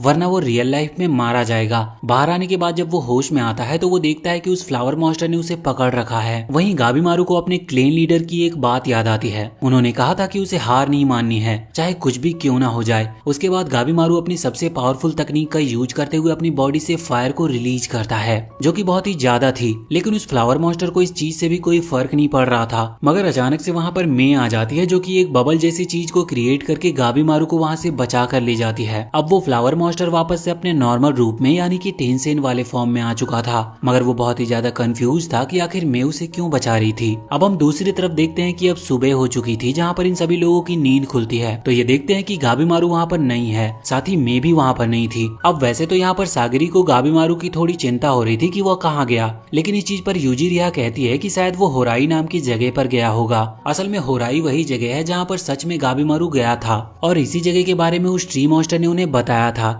वैसे अब सैगरी वहाँ से जाकर गाबीमारू को ढूंढने वाली थी, लेकिन यूजिरिया और वो एग्जीक्यूटिव कहते हैं कि तुम ऐसा क्यों कर रही हो, जबकि गाबीमारू तो एक क्रिमिनल है, तो उसके बारे में फिक्र करके क्या मतलब। लेकिन सैगरी को इसका कोई रीजन नहीं पता था, वो बस उसे ढूंढने जा रही थी। लेकिन फिर ये लोग भी उसके साथ जाते हैं। अब वो लोग जंगल को पार करते हुए जा रहे थे। हम यहाँ पर देखते हैं कि अभी सैगरी थोड़ी चिंता में थी, क्योंकि वो लोग टेंसेन से लड़ने वाले हैं, जो कि बहुत पावरफुल होते हैं और उन्हें उनकी पावर का भी पूरा अंदाजा नहीं है। जो ट्री मॉन्स्टर था वो बता रहा था कि उन्हें हराना बहुत मुश्किल होने वाला है, क्योंकि एक टेंसेन 7 मिथिकल रेल्म को पहले ही मास्टर किया होता है। अब असल में हमें यहाँ पर थोड़ी बातें पता चलती है। ये जो ट्री मॉन्स्टर और जो टेंसेन है वो पहले ह्यूमंस हुआ करते थे। हम देखते हैं कि यहाँ पर अचानक से कुछ ऐसा हुआ कि उनकी जो बॉडी है वो चेंज होने लगी। कुछ लोग ट्री मॉन्स्टर बन गए और कुछ टेंसेन। सब लोग यही होप कर रहे थे कि उनके जो बच्चे हैं वो टेंशन बन जाए, क्योंकि चेंज तो सभी को होना था, लेकिन टेंशन बनने के बाद एक उम्मीद रहती है कि वो ह्यूमंस जैसे लगते हैं। अब यहाँ से सीन चेंज होता है और अगले सीन में हम आ चुके थे उन सभी टेंशन के पास, जो कि बैठकर अभी इस बात पर डिस्कस कर रहे थे कि असल में वो लड़के है या लड़की, क्योंकि वो तो दोनों में ट्रांसफॉर्म हो सकते थे। पर फालतू की बातें खत्म होती है और वहाँ पर एक दूसरा टेंशन आता है। वो कहता है कि अब हमें ये सब बातें छोड़कर ये सोचना चाहिए कि इस आइलैंड पर जो भी लोग आए हैं उनका करना क्या है, क्योंकि ये बाकी सभी लोगों से बिल्कुल अलग है। यहाँ पर जब उन्हें पता चलता है कि जो वो लड़का है जिसकी फाइट मास्टर सैन और टेंजो से हुई थी और उसने मास्टर सैन और नूरगाई को वहाँ से जाने दिया, तो इस बात से एक दूसरा टेंशन बहुत ज्यादा गुस्सा होता है और इसलिए वो उस पर अटैक करके उसे ब्लास्ट कर देता है। लेकिन वो फिर से रिकवर कर सकता था, पर यहाँ पर उसकी बॉडी उतनी स्पीड से रिकवर नहीं कर रही थी। वैसे यहाँ पर जो अभी अभी वो टेंशन आया था, वो जिसने अभी अटैक किया था उससे कहता है कि तुम्हें अपनी फैमिली मेंबर पर अटैक नहीं करना चाहिए और तुमने भी एक बहुत बड़ी गलती की है। तुमने जिन लोगों को उस गड्ढे के अंदर डाला था तुमने उन्हें अंडर एस्टिमेट किया, वो मरे नहीं थे। तुम्हें पूरा कंफर्म होना चाहिए कि उनकी डेथ हुई थी या नहीं। लेकिन उसके बाद वो और ज्यादा चिंता ना करते हुए एक लिक्विड पीते हैं। असल में इस लिक्विड को 10 कहा जाता है और यही वो एलेक्सर ऑफ लाइफ है जिसके लिए सभी लोग यहाँ पर आए हैं। और ये पीते ही वो टेंशन जिसके ऊपर अभी अभी अटैक हुआ था और उसकी बॉडी उतने फास्ट तरीके से रिकवर नहीं कर रही थी, उसकी बॉडी फिर से नॉर्मल होने लगती है। और इस वक्त तो देखकर ही लग रहा था कि वो बहुत ही ज्यादा गुस्से में है। अब यहाँ से सीन चेंज होता है और हम गाबीमारू और मे को देखते हैं जो दोनों बेहोश पड़े हुए थे। लेकिन अब गाबीमारू को होश आता और इस वक्त वो उस फ्लावर मॉन्स्टर के बारे में सोच रहा था। वो सोच रहा था कि अगर फिर से उसका उससे मुकाबला होता है तो वो उसे किस तरह से हरा सकता है। लेकिन अचानक से अब वहाँ पर 2 और लोग आते हैं। ये टामिया और उसका एग्जीक्यूटर थे।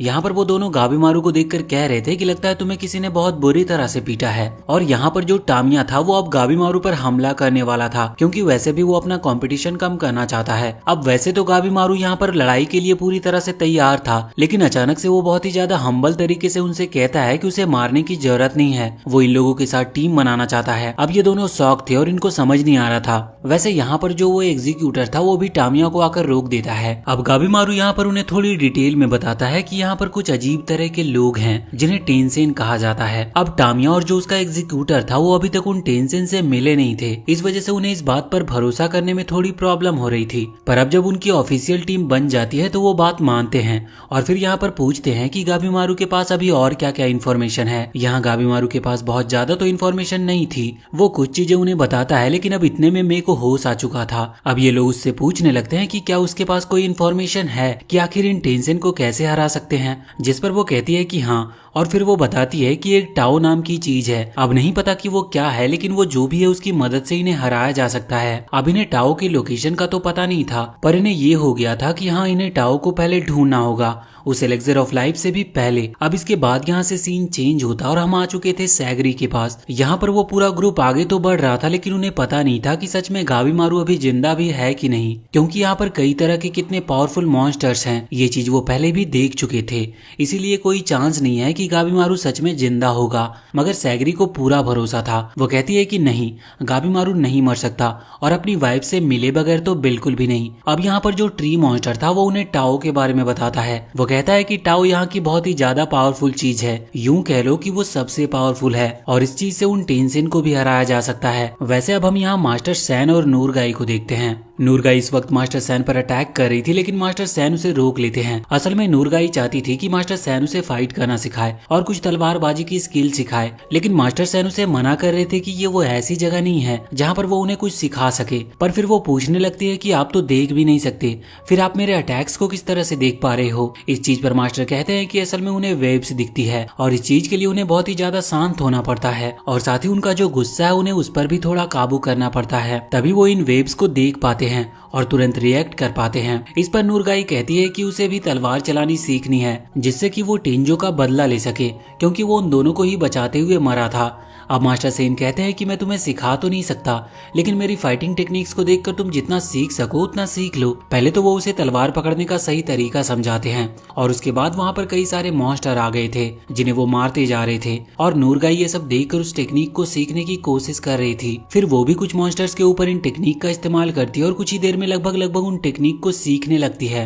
मास्टर सैन भी ये देखकर इम्प्रेस थे। वो सोच रहे थे कि हाँ सच में इसके अंदर काबिलियत तो है। अब इसके बाद हम उन्हीं दोनों लड़का और लड़की को को देखते हैं जिनको एक टेंसेन ने एक गड्ढे के अंदर फेंक दिया था। अब हमें पता था कि वो वहाँ से तो निकल चुके हैं, इसीलिए अब वो निकलकर आगे बढ़ रहे थे। यहाँ पर जो लड़का था उसका नाम हमें चोबाई पता चलता है और वो जो लड़की थी वो उसकी बहन थी। यहाँ पर चोबाई सोच रहा था कि आखिर इन लोगों को कैसे हराया जा सकता है, क्योंकि उनकी बॉडी पूरी तरह से रिकवर करती थी। लेकिन फाइट करते वक्त चोबाई ने एक चीज नोटिस की कि उन टेंसेन की बॉडी कहीं कहीं पर बहुत ही ज्यादा वीक है, जिस वजह से उन्हें हराना एक हद तक पॉसिबल है बस। लेकिन ये तब तक था कि जब तक उनकी बॉडी फिर से रिकवर ना करे, क्योंकि जहाँ पर उनकी बॉडी वीक है उसे बस फिर से रीजनरेट होने में थोड़ा सा ही टाइम लगता था, मगर उन्हें पूरी तरह से खत्म करने का तरीका नहीं पता। अब तभी वहाँ पर एक आदमी आ जाता है जो कि बहुत अजीब था और हमें पता चलता है कि असल में ये उन टेंसेन का राइट हैंड है और उन्होंने ही उसे यहाँ पर भेजा था इन सभी ह्यूमंस जो कि अभी अभी यहाँ पर आए हैं इन पर नजर रखने के लिए। वो आदमी बहुत ही अच्छे तरीके से इनसे कहता है कि आप दोनों वापस उसी गड्ढे में लौट जाएं और उन फ्लावर में कन्वर्ट हो जाए, लेकिन ये मानते नहीं हैं। अब वो आदमी देखते ही देखते वहाँ पर बहुत सारे मॉन्स्टर्स को समन कर लेता है। वो सभी मॉन्स्टर्स उसकी बात मान रहे थे और इन दोनों पर हमला कर रहे थे। ये देखते हुए उन दोनों अपना काम बांट लेते हैं, जहाँ पर चोबाई अभी इस आदमी से फाइट कर रहा था और उसकी बहन उन सभी मॉन्स्टर से। मगर ये आदमी बहुत ज्यादा पावरफुल था। ये चोबाई की गर्दन पर अटैक करता है, जिस वजह से उसकी गर्दन कट रही थी और बहुत ज्यादा ब्लड निकल रहा था। ये देखकर उसकी बहन बहुत शॉक थी और अब चोबाई बच नहीं सकता था, लेकिन अचानक से उसकी गर्दन हील करने लगती है। इस बात से वो आदमी बहुत ही ज्यादा हैरान होता है और जब वो अगला अटैक करता है तो हम देखते हैं कि चोबाई की बॉडी भी बिल्कुल टेंसेन की तरह रिकवर कर रही थी। इस चीज का कारण तो उन्हें नहीं पता था कि ऐसा क्यों हो रहा है, लेकिन चोबाई को इस चीज में बहुत मजा आ रहा था और अब वो सोच रहा था कि असली फाइट तो अब शुरू होगी। यहाँ पर वो आदमी कहता है कि तुम कितने भी स्ट्रॉन्ग क्यों ना हो जाओ, लेकिन तुम मुझे नहीं हरा सकते। इसके बाद वो अपने सभी मॉन्स्टर से कहता है कि जाकर चोबाई के ऊपर हमला करे, क्योंकि उस लड़की को हराना तो बहुत आसान है। मगर जब वो पीछे मुड़कर देखता है तो उसके सारे मॉन्स्टर्स पहले ही मारे जा चुके थे, क्योंकि चोबाई की बहन ने उन्हें पहले ही खत्म कर दिया था। यहाँ पर चोबाई ज्यादा टाइम वेस्ट नहीं करता और तुरंत ही उस आदमी पर भी हमला करके उसे भी खत्म कर देता है। अब यहाँ पर चोबाई की बहन बहुत ही ज्यादा हैरान थी। वो पूछती है कि आखिर ऐसा कैसे हुआ, तुम्हारी बॉडी रिकवर कैसे कर रही है, और ये तो बिल्कुल उसी आदमी के जैसा हो रहा है जिसने हमें उस गड्ढे में फेंका था। अब यहाँ पर चोबाई कुछ भी कहे इसके पहले ही सीन चेंज हो जाता है और हम वापस से गाबीमारू और उसके ग्रुप के पास आ जाते हैं। यहाँ पर फाइट चल रही थी, वहाँ पर बहुत सारे मॉन्स्टर्स आते जा रहे थे, लेकिन ये भी उनसे हारते जा रहे थे। और हम देखते हैं कि जो टामिया है उसने अभी मे को अपने कंधे पर बिठा लिया था, जिससे कि कोई भी मॉन्स्टर उसे चोट ना पहुंचा पाए। अब फाइट कुछ देर तो ऐसे ही चलती रहती है, लेकिन फिर वहाँ पर भी एक आदमी आता है और हमें पता चलता है कि उन लोगों को दोषी कहा जाता है और वो इन मॉन्स्टर के लीडर होते हैं। ये बिल्कुल वही सेम आदमी जैसा था जिसकी फाइट अभी अभी वहाँ पर चोबाई से हुई थी, मगर ये दूसरा वाला था। उसके यहाँ पर आने के बाद रिवील होता है कि मे असल में एक टेंसेन है, लेकिन गाबीमारू यहाँ पर फिर भी उसे प्रोटेक्ट कर रहा था, क्योंकि उसने गाबीमारू की मदद जो की थी। लगभग सारे मॉन्स्टर से लड़ने के बाद अब ये उस आदमी से भी लड़ने वाले थे, लेकिन फिर वो आदमी वहाँ पर दो पार्ट्स में डिवाइड हो जाता और इसके बाद वहाँ पर बहुत सारी बटरफ्लाईज भी आ गई थी। जिसके बाद टामिया बताते हैं कि असल में ये वही बटरफ्लाई है जिनकी वजह से लोग फ्लावर्स में कन्वर्ट हो रहे थे। यहाँ पर बहुत खतरनाक फाइट स्टार्ट हो जाती है और हमें पता चलता है कि अभी तक कोई भी उनमें से फ्लावर नहीं बना है, लेकिन ये दोनों दोषी रिवील करते हैं कि ये बहुत ही ज्यादा हार्ड ट्रेनिंग से गुजर चुके हैं, इसीलिए अभी इन्हें कोई नहीं हरा सकता। असल में दोषी टेंसेन से नीचे आते हैं और वो ये भी बताते हैं कि मे असल में टेंसेन तो है, लेकिन वो उन लोगों के साथ नहीं है, क्योंकि वो बहुत ही कमजोर थी, जिस वजह से उन लोगों ने उसे मारकर बाहर भगा दिया और अब वो उसे अपनी टीम का मेंबर नहीं मानते। वो मे को खत्म भी कर सकते थे, लेकिन बस उसके पास दो चॉइस थी, या तो वो टेंसेन बन सकती थी या फिर उसे दोषी की ट्रेनिंग के लिए एक ट्रेनिंग बड़ी बनना होगा। मतलब उसके पास थोड़ी पावर थी तो ये लोग उसका यूज करते थे। और अब इसी चीज पर गाबीमारू को बहुत गुस्सा आ गया था। वो अपनी पूरी पावर को एक्टिवेट कर लेता है। यहाँ पर सामने वो दोनों दोषी अपनी पावर को रिलीज करते हुए दो खतरनाक मॉन्स्टर्स में कन्वर्ट हो जाते हैं और फिर से उनके बीच में लड़ाई स्टार्ट हो जाती है। और कुछ देर के बाद हम देखते हैं कि वो बिल्कुल भी उन दोनों मॉन्स्टर्स को टच नहीं कर पा रहे थे, और अगर टच कर भी पा रहे थे तो उन्हें कोई चोट नहीं लग रही थी। ये देखकर सभी परेशान थे। तभी मैं गाबीमारू को चुनती है उस टाओ पावर के लिए और वो गाबीमारू को वो पावर दे देती है, लेकिन उसे कंफर्म नहीं था कि गाबीमारू के पास किस तरह की पावर आएंगे। लेकिन किस्मत से गाबीमारू के पास टेंसेन की तरह ही पावर आती है, जिसमें पूरी तरह से मास्टर करना तो गाबीमारू के लिए तुरंत पॉसिबल नहीं था, क्योंकि इसमें बहुत ज्यादा टाइम लगता है। पर फिर भी गाबीमारू की स्पीड और उसकी जो पावर थी वो पहले से बढ़ चुकी थी। ये देखकर मैं भी इम्प्रेस थी कि उसने इतनी जल्दी अचानक से इस पावर को यूज करना कैसे सीख लिया। और इसके बाद वो उन मॉन्स्टर्स पर भारी पड़ने लगता और उन्हें हराने लगता है। उन्हें बस काम दिया गया था कि इन लोगों पर नजर रखना है और ये बताना है कि इनमें से उन टेंसेन को कोई खतरा तो नहीं है। अब यहाँ से निकलकर वो ये बात जाकर उन्हें बताना चाहते थे, लेकिन इतने में ही वो लोग मिलकर उन मॉन्स्टर्स को खत्म कर देते हैं। गाबीमारू कह रहा था कि भले ही उसके पास पावर आ चुकी है लेकिन अभी तक उसने इस पावर को मास्टर नहीं किया है और जब तक वो उसे मास्टर नहीं कर लेता बाकी टेंसेन के खिलाफ ये इतनी कुछ काम नहीं आएगी। अब इसके बाद हम वापस से सैगरी और बाकी सभी लोगों के आसपास आते हैं जो कि अभी टेंसेन टेम्पल में पहुंच चुके थे। यहाँ पर आने के बाद उनकी सबसे पहली मुलाकात होती है एक टेंसेन से, जिसे जैसे ही पता चलता है कि इन सभी को यहाँ पर वो ट्री मॉन्स्टर लाया है वो तुरंत अटैक करके उस ट्री मॉन्स्टर को मार देता है और उसने बस उसका गला काटा था। हमें पता चलता है कि ट्री मॉन्स्टर अभी पूरी तरह से मरा नहीं है।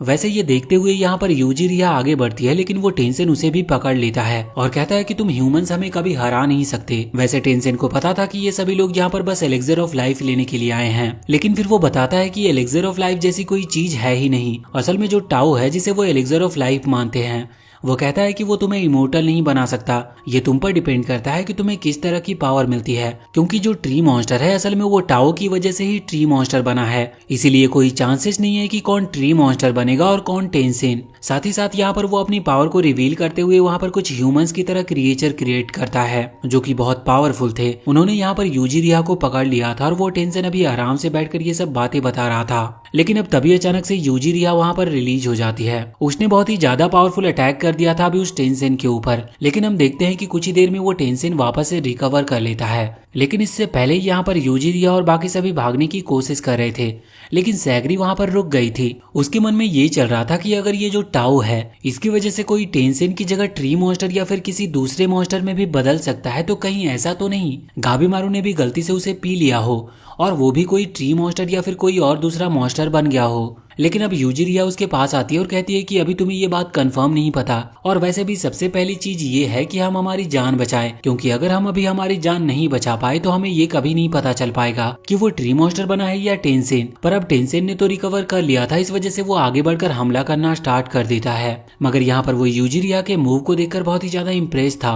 वो देखता है कि यूजिरिया के अटैक बहुत ही पावरफुल है और यहाँ तक कि उसकी स्ट्रेंथ भी बहुत ज्यादा है। इस वजह से वो उसे ऑफर देता है उन्हें ज्वाइन करने का। यहाँ पर सैगरी और वो जो एग्जीक्यूटर है जो कि यूजिरिया के साथ आया था वो दोनों लड़ाई के लिए आगे आते हैं। यहाँ पर अभी पहले वो एग्जीक्यूटर हमला कर रहा था, वैसे उसका नाम सेंटा है। वो अटैक कर रहा था पर उसके अटैक टेंशन को ज्यादा चोट नहीं पहुंचा पा रहे थे, मगर उसकी स्ट्रेंथ बहुत ज्यादा थी क्योंकि वो एक प्रोफेशनल था। उसके अटैक्स भले ही उतने ज्यादा पावरफुल नहीं थे, लेकिन अगर उसकी तलवार टेंसेन को टच हो रही थी तो उसकी बॉडी बीच से कटते जा रही थी, पर हमेशा की तरह वो रिकवर कर रहा था। यहाँ पर यूजिरिया एक बार फिर से उसके ऊपर हमला करने के लिए आगे बढ़ती है और वो किसी तरह से टेंसेन को पकड़ लेती है, लेकिन टेंसेन कहता है कि तुम कितनी भी कोशिश क्यों ना कर लो लेकिन मुझे हरा नहीं पाओगी। अब वो और भी ज्यादा तेजी से अटैक करना स्टार्ट कर देते हैं। हम देखते हैं कि सैगरी भी यहाँ पर कुछ अटैक कर रही थी, लेकिन अब वो बहुत ही ज्यादा थक चुकी थी और उसके मुंह से भी खून निकल रहा था। पर फिर वो एक बहुत ही ज्यादा पावरफुल अटैक उस टेंसेन के ऊपर करती है। पर इस चीज में टेंसेन को पहले तो चोट लगी थी, लेकिन वो इससे भी रिकवर करते हुए कहता है कि तुम कितने भी अटैक कर लो लेकिन मैं नहीं थकूंगा और ना ही मेरी स्ट्रेंथ कम होगी। अब यहाँ पर एक बार फिर से सीन चेंज होता है और हम देखते हैं कि सैगरी है जो वो अटैक कर रही थी, उसकी अटैक टेंसेन की एक आंखों को कट कर देती है जो कि अब बहुत ही स्लो तरीके से हील कर रही थी। पर इसका कारण उन्हें नहीं पता चल रहा था, पर उन्हें ये पता थी कि टेंसेन के पास जिस भी तरह की एनर्जी है वो अब कम पड़ने लगी है और उसका ऑरा भी कम हो रहा है। लेकिन वो जो एनर्जी थी वो एक तरह से पॉइजन एनर्जी थी, उसके ज्यादा पास जाना इनके लिए पॉसिबल नहीं था। फिर भी अटैक करना ये रोकते नहीं हैं। लेकिन अचानक से टेंसेन बहुत ही ज्यादा स्पीड के साथ आगे बढ़कर सैगरी को पकड़ लेता है, पर तभी यूजिरिया और सेंटा दोनों मदद करते हैं और उसे बचा भी लेते हैं। पर टेंसेन बहुत देर से लड़ाई कर रहा था, इसके बाद वो रुकता और पहले तो वो अपना फॉर्म को चेंज करता है और अब वो एक गर्ल के फॉर्म में आ चुका था। और इसके बाद वो हवा में आते हुए कुछ बॉम्ब्स को नीचे गिराता है जो कि उन्हें बहुत डैमेज करते हैं और सैगरी को अब लगने लगा था कि अब वो जीत नहीं पाएंगे। लेकिन तभी यूजिरिया कहती है कि तुम्हें चिंता करने की जरूरत नहीं है, क्योंकि टेंसेन भले ही बहुत पावरफुल है, उसकी बॉडी फिर से रिकवर कर सकती है और उसे मानना भी इम्पॉसिबल सा लग रहा है, लेकिन वो कोई गॉड नहीं है, इसका मतलब वो पक्का मर सकता है। अब यहाँ पर वो एक टीम की तरह प्लान बनाकर काम करते हैं और हम देखते हैं कि जो यूजिरिया है वो अटैक करते हुए टेंसेन को किसी तरह से तो एक जगह पर रोकने की कोशिश कर रही थी। वैसे इस चीज में उसे बहुत खतरा था क्योंकि टेंसेन उसे खत्म ही कर सकता था, पर अब सैगरी की बारी थी। वो तुरंत अटैक करने के लिए आगे बढ़ती है। वो टेंसेन यहाँ पर सैगरी और यूजिरिया दोनों पर हमला करने वाला था, लेकिन उसी वक्त सेंटा वहाँ पर आकर टेंसेन को पकड़ लेता और इसके बाद सैगरी अपना काम करती है और टेंसेन पर अटैक कर देती है। हम यहाँ पर नोटिस करते हैं कि उसने उस टेंसेन के पेट पर अटैक किया था, जिसकी वजह से वो टेंसेन यहाँ नीचे गिर चुका था। ये लोग फाइनली थोड़ी शांति की सांस लेते हैं और इसके बाद यूजिरिया सेंटा से पूछता है कि जब वो टेंशन हम पर अटैक करने वाला था तो तुम अचानक से वहाँ पर आकर उसे क्यों पकड़ लिए, जबकि वो तुम्हें खत्म ही कर सकता था। लेकिन यहाँ पर सेंटा अपनी फीलिंग्स को रिफिल करता है तो वो कहता है कि भले ही वो एग्जीक्यूटर है लेकिन वो कभी खुद से ये काम नहीं करना चाहता था, उसकी फैमिली ये सब चाहती थी, इसी वजह से उसे ये करना पड़ा और बचपन से इस चीज को सीखना पड़ा। वैसे अब वो पूरी तरह से इस चीज को सीख चुका है और समझ चुका है, इसीलिए अब ये उसका काम बन चुका था और वो चाहते हुए भी इसे बदलना नहीं चाहता था। मतलब वो अंदर से तो चाहता था कि वो ये काम ना करे पर उसकी जिम्मेदारियां उसे रोक रही थी। लेकिन जब वो यूजिरिया से मिला तब से उसकी लाइफ थोड़ी थोड़ी चेंज होती जा रही है और अब वो हमेशा उसके साथ ही रहना चाहता है। इसके बाद हम गाबीमारू और उसके ग्रुप को देखते हैं जो कि अभी बहुत पावरफुल मॉन्स्टर से लड़ रहे थे, लेकिन फाइनली ये लड़ाई ओवर होती है और यहाँ पर गाबीमारू और उसकी टीम जीत जाती है। गाबीमारू यहाँ पर मे को थैंक यू कह रहा था लेकिन अचानक से उसे अजीब सा फील होता है और उसकी नाक से ब्लड निकलना चालू हो गया था और फिर वो वहीं पर बेहोश हो जाता है। अब इसके बाद यहाँ से सीन चेंज होकर सैगरी और उसके ग्रुप पर आता है जहाँ पर हम देखते हैं कि अभी वो बात करके रुके ही थे कि अचानक से उस टेंशन की बॉडी से फ्लावर निकलने लगते हैं। ये सेम बिल्कुल दूसरे टेंशन की तरह था और जितनी देर में वो लोग इस बात को समझ पाते कि तभी अचानक से वो टेंशन वहाँ पर फ्लावर मॉन्स्टर में क्रिएट होते हुए अटैक कर देता है। ये अटैक उसने यूजिरिया की तरफ किया था लेकिन अचानक से सेंटा वहाँ पर सामने आकर उस अटैक को अपने ऊपर ले लेता है। अब वो देखते हैं कि जो फ्लावर मॉन्स्टर है वो टेंशन से भी ज्यादा खतरनाक दिख रहा था और जब वो अटैक करने ही वाला था लेकिन इतने में ही मास्टर सैन और नूरगाई वहाँ पर आ गए थे। वो यहाँ पर फाइट करना स्टार्ट करते हैं और मास्टर सैन इस वक्त कह रहे थे कि सभी लोग यहाँ से चले जाओ। वैसे हम देखते हैं कि सेंटा की बॉडी पर वो सब फ्लावर उग रहे थे और उसे इस चीज में बहुत ही ज्यादा पेन हो रहा था। वो लोग उन फ्लावर्स को निकालते हैं। सैगरी यहाँ पर उस ट्री मॉन्स्टर से पूछता है कि क्या इसका कोई सॉल्यूशन है, लेकिन वो कहता है कि नहीं, उसे नहीं पता, पर अब उन्होंने उन फ्लावर्स को निकाल दिया था। यहाँ पर मास्टर सैन जितने भी अटैक कर रहे थे उसके बाद अब उनकी बॉडी से भी फ्लावर निकलने स्टार्ट हो चुके थे, लेकिन वो हार नहीं मानते। वो खुद ही अपनी तलवार से उन फ्लावर्स को निकालते जा रहे थे। इस चीज में वो पहले ही अपना बहुत सारा ब्लड खो चुके थे, लेकिन फिर भी वो यहाँ पर हार नहीं सकते थे। इधर हम देखते हैं कि सैगरी कहती है कि अगर हम तीनों यहाँ ज्वाइन कर ले तो शायद मास्टर सैन को कुछ हेल्प मिल सकती है, लेकिन यहाँ पर यूजिरिया बताती है कि उसके पास बिल्कुल एनर्जी नहीं है, इस वजह से अब वो फाइट नहीं कर सकती। मगर नूरगाई दोनों को ही मोटिवेट करते हुए कहती है कि चिंता की कोई बात नहीं है। मास्टर सैन इस चीज पर बहुत देर से सोच रहे थे कि एक टेंशन को किस तरह से हराया जा सकता है, क्योंकि उन लोगों का पहले भी टेंशन से सामना हो चुका है। यहाँ पर वो सभी मिलकर अब उनसे फाइट करना स्टार्ट कर दिए थे और सैगरी और नूरगाई इस चीज में मास्टर सैन की मदद कर रहे थे, लेकिन वो ज्यादा देर तक उनकी मदद कर नहीं सकते थे क्योंकि जो फ्लावर मॉन्स्टर है वो बहुत ही ज्यादा ताकतवर हो चुका है। वो एक ही जगह पर रुककर इन तीनों को अकेले संभाल सकता था, लेकिन मास्टर सैन के अंदर बहुत सारी फ्रस्ट्रेशन भरी हुई थी सिर्फ टेंजो को लेकर।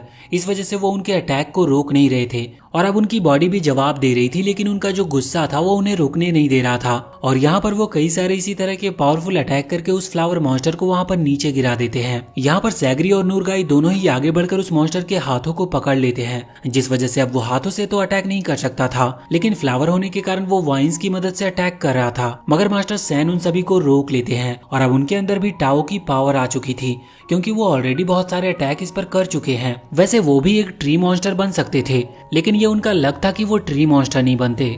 और हम जानते हैं कि सेंटा की बॉडी से वो फ्लावर हटा दिए गए थे, इस वजह से वो मरा नहीं था। लेकिन यहाँ पर मास्टर सैन को भी कोई तरीका नहीं पता था जिससे कि वो उस टेंशन को रोक सके। तभी सेंटा वहाँ से चिल्लाते हुए कहता है कि वो उस फ्लावर मॉन्स्टर के ओव्यूल को काट दे। दरअसल ओव्यूल फ्लावर का एक पार्ट होता है और जैसे ही मास्टर सैन उस पार्ट को कट करते हैं तो उसके अंदर से अचानक से उन्हें उसी टेंशन के बहुत सारे सर दिखते हैं। मास्टर सैन कह रहे थे कि ये चीज तो उन्हें पहले बतानी चाहिए थी। अब वो तुरंत ही उन सभी सिर को काट देते हैं, जिसकी वजह से वो टेंशन फाइनली मारा जा चुका था। यहाँ पर वो टेंशन रोते हुए उन्हें थैंक यू कह रहा था और बोल रहा था कि आपने मेरे हजारों सालों का इंतजार पूरा कर दिया। इसके बाद अब वो एक फ्लावर में कन्वर्ट हो जाता है। अब हम यहाँ पर देखते हैं कि सेंटा की हालत खराब थी और शायद अब वो उसे बचा भी नहीं सकते थे। उन्हें इसका कोई सॉल्यूशन नहीं सूझ रहा था, लेकिन यहाँ पर यूजिरिया आगे बढ़ती है और सेंटा के पास जाती है। वो अब उसके पास जाकर बैठ गई थी। सेंटा की आंखों में आंसू थे, पर वो इस बात से खुश था कि अब जब वो मरने वाला है तब वो उस पर्सन के साथ बैठा है जिसके साथ वो अपनी लाइफ गुजारना चाहता था। इस वजह से वो सुकून के साथ मर पाता है। और अब देखते ही देखते सुबह हो चुकी थी।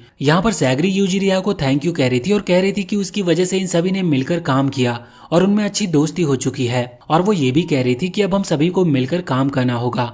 साथ ही बाकी जो भी अभी साइलेंट पर जिंदा हैं वो पूरी कोशिश करेंगे उन सभी को जिंदा बचाकर ले जा सके। अब यहाँ पर वो एक ऐसी जगह पर पहुंच चुके थे जहाँ पर वो रुक सकते थे। वो एक घर की तरह थी और यहाँ पर वो लोग मास्टर सैन से पूछते हैं कि उन्हें टाओ के बारे में क्या नॉलेज है। तो इस पर मास्टर सैन कहते हैं कि ज्यादा कुछ नहीं, पर इतना समझ लो कि जो टाओ है वो बहुत पावरफुल चीज है और अगर इसका सही इस्तेमाल ना किया जाए तो वो बहुत बुरी साबित हो सकती है। वैसे यहाँ पर सैगरी बता रही थी कि जो गाबेमारू के टीचर मतलब कि जो उसके क्लेन के मास्टर थे वो भी इस टाओ का इस्तेमाल करते थे और साथ ही साथ वो इमोर्टल की तरह थे, मगर वो इस आइलैंड से बाहर निकले ये चीज उसे समझ नहीं आती। पर इस चीज पर यूजिरिया कहने लगती है कि नहीं ऐसा नहीं है, वो एक निंजा क्लेन के लीडर हैं, उन्हें इल्यूजन तकनीक आती होगी, तभी उन्होंने इस तरह के इल्यूजन क्रिएट किया जिससे कि वो सेक्टर में सबसे स्ट्रांग बनकर वहाँ के लीडर बनकर रह सके। यहाँ तक कि यूजिरिया कह रही थी कि ऐसा भी हो सकता है कि गाबेमारू की जो वाइफ है वो भी उनका एक इल्यूजन हो, लेकिन अब इस चीज पर सैगरी उसे मना कर देती है और कहती है कि अब बस ऐसी बातें करने की जरूरत नहीं है। अब यहाँ पर वो बाहर बैठी हुई थी और गाबेमारू और बाकी सभी लोग जिन्होंने यहाँ पर आइलैंड पर अपनी जान दी है उनके बारे में सोच रही थी।